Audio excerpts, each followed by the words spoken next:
አሰላሙ አለይኩም ወራህመቱላሂ ወበረካቱ ውድ ቻናሌ ቤተሰቦች እንዴት ናችሁ? ሰላም ብያለሁኝ። ውድ ሀገሬ ልጆች እንግዲህ በጣም ቁም ነገር አስተማሪ የሆነ ቪዲዮ ነው ዛሬ የምሰራው።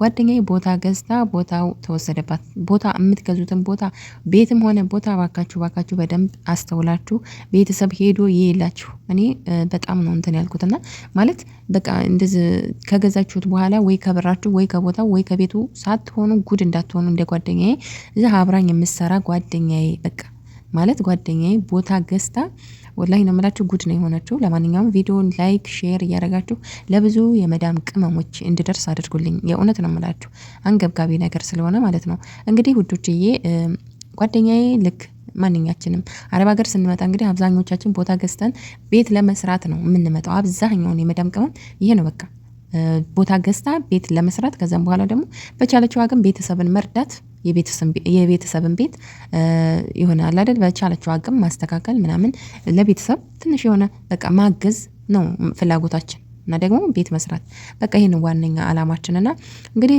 በጣም ጓደኛዬ አብራኝ የምትሰራ ናት። ኢትዮጵያ በቤተሰብ ላይ በደላላ ተፈልጎ ቦታ ገዛች። ቦታ ከገዛች በኋላ እንግዲህ የልጆች እናት ናት። ስለዚህ ቦታውን ከገዛች በኋላ እዛ ቦታ ላይ ቤት ሰርታ ያው እንደማንኛውም ሰው ቤቷን አበሻችታ እቃዋን አሟልታ ወደ ሀገር ለመግባት ነበር አላማዋ። ነገር ግን አላማዋ አልተሳካም። አንዳንድ ጊዜ እኛ ያልነው ሳይሆን ፈጣሪ ያለው ነው የሚሆነው እና በጣም ግን ልቧ በጣም አዝኗል። ለምን መጀመሪያ ላይ ያው እንግዲህ ፈጣሪ ሆን ያለው ነው የሚሆነው። በነገራችን ላይ ሰበቡን ያው ማድረስ እኛ ግዴታችን ነው። የገዛችው እንግዲህ ህገወጥ ቦታ ነው። ህገወጥ ቦታ ነው የገዙላት ቤተሰብ።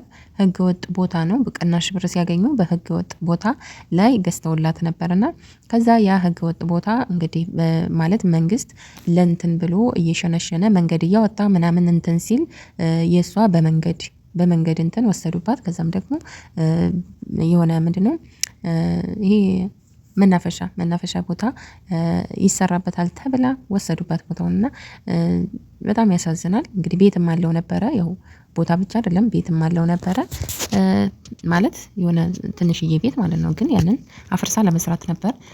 ቢሆንም መናፈሻ ቦታ ብለው ያንን ቦታውን ወሰዱባት። በጣም ያሳዝናል። ያ ቦታ ቢወሰድ አሁን እኔ የማውቀው በቦታው ምትክ ምንድነው በወሰዱት ምትክ ብር ይሰጣል ነውና፣ ነገር ግን ህገወጥ ቦታ ስትገዙ ቦታውን ራሱ መንግስት ቢወስደው ለእናንተ አይደርስም፣ ብሩ ለእናንተ አይደርስም። እና አሁን ለሷ ብሩ አይሰጣትም። የሚሰጠው ለማን ነው? ለባለ መሬቱ የመሬት ባልተቤቱ ለባልተቤቱ ይሰጣል። ያ የመሬት ባልተቤት ምናልባት አዝኖ አላህን የሚፈራ ከሆነ ፈጣሪውን የሚፈራ ሰው ከሆነ በፈቃደኝነት ያንን ብር ምናልባት ሊሰጥ ይችላል እንጂ ህግ አያስገድደውም ማለት ነውና ህገወጥ ቦታ ላይ ያው በቅናሽ ብር ነው የምናገኘው ብላችሁ የምትገዙ እህቶቼ እባካችሁ ጥንቃቄ አድርጉ። ህገወጥ ቦታ ላይ ብራችሁን ከምታወጡ ቢቀር ይሻላል፣ ባትገዙ ይሻላል ማለት ነውና ማለት በእርግጠኝነት በቃ የሆነ አንዱን ከያዘ ውጭ ከምትሆኑ ወይ ከብራችሁ ወይ ከቤቱ ከምትሆኑ ማለት ወይ ከብሩ ወይ ምንድነው ከቤቱ ካልሆናችሁ ከሁለቱም ውጭ ከምትሆኑ ብሩን ይዛችሁ ማለት ቢቀርባችሁ ይሻላል ባይነኝና የእውነት በጣም ልቧ ተሰብሮ አዝና ሳያት ምንም በቃ ምን ታደርጉታላችሁ? የእውነት በጣም ከባድ ነው። አስባችሁታል? ቦታ አለኝ በቃ የዛ ቦታ ላይ ቤት ሰርቼ እገባለሁ ሀገሬ ብላ ራሷን ስታስተካክል የሆነ ስታመቻች ድንገት እንደዚህ አይነት ነገር ሲፈጠር ደግሞ በጣም ያሳዝናልና በተቻላችሁ አቅም ህገወጥ ቦታ ባትገዙ በጣም አሪፍ ነው። ነገር ግን የኛ ብር ደግሞ ህጋዊ መስራት በጣም ከባድ ነው ለኛ። ያው በዚህ በኩል ቤተሰብ ማገዝ አለ ምናምን በዛ ተጨማሪ ደግሞ ህጋዊ ቦታ ለመግዛት በጣም ይከብደናል። ላውቃለሁ፣ ይገባኛል። ወደን አይደለም አብዛኛውን ህገወጥ ቦታ የምንገዛው። ነገር ግን አማራጭ ስናጣም ከሆነ አማራጭ አጣችሁም ከሆነ ደግሞ ከገዛችሁ አይቀር የሆነ ህገወጥ የእርሻ መሬት ከሚሆን የደርግ ምሪት የድሮ ምሪት አለ አይደል የሚባል የመሰረት ቦታ የሚባል አለና እንደዚህ አይነት ወይም ደግሞ የጭስ ቦታ የሚባል እሱን ብትገዙ አሁን መንገድ የወጣለት ነው ምናምን ምናልባት በመንገድ ምክንያት ላይወሰድባችሁ ይችላል።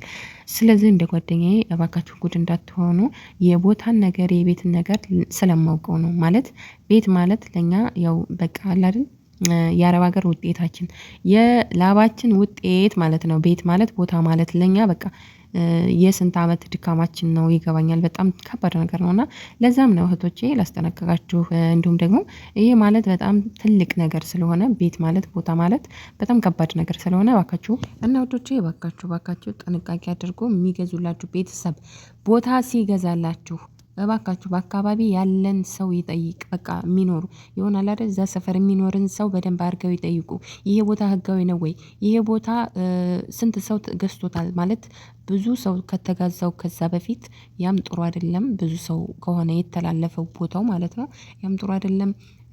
በቃ የሆነ ህገ ወጥ የምትገዙ ከሆነ ደግሞ ግዴታ ከሚታወቅ በቃ በሰፈራችሁ በአካባቢያችሁ ተወልዳችሁ ባደጋችሁበት አካባቢ ያ ሰው የሚያዝበት በቃ የሚያዝ ሰው መሆን አለበት። ምናልባት ያው በሰፈር በሽማግሌ በይሉኝታ ምናምን አለ አይደል ሼም ይዞት ምናምን እንትን የሚል ከሆነ ያው በቀበሌ የሚታወቅ ሰው ከሆነ ምናልባት እንደዛ ጉድ ላይሰራችሁ ይችላል።